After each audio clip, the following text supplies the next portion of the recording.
Майстер-клас «Як витягати з-під води непритомних дайверів та знешкоджувати знайдену на морському дні вибухівку».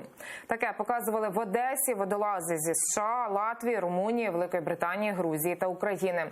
В Одеському порту стартували тренування військових в рамках масштабних міжнародних навчань «Сібриз-2019». Як все відбувалося? Далі докладніше.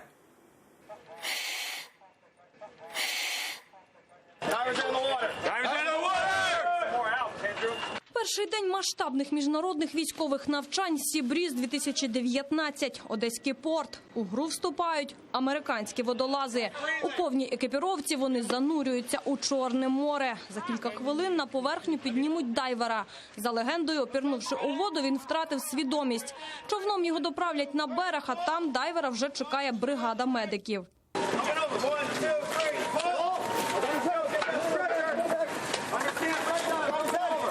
Військові водолази зі США, Латвії, Румунії, Великої Британії, Грузії та України вчилися не лише витягати людей із води, але й знешкоджувати знайдені на морському дні снаряди і авіабомби часів Другої світової війни.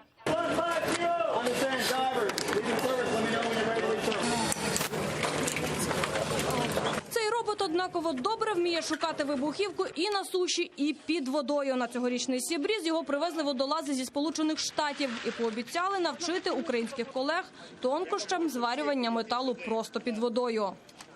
Є правила саме для підводного зварювання. Вони геть не схожі на зварювання на суші. Той, хто знаходиться під водою, повідомляє своєму напарнику по радіозв'язку, коли вмикати струм. Якщо раптом щось йде не так і трапляється надзвичайна ситуація, струм одразу ж вимикають.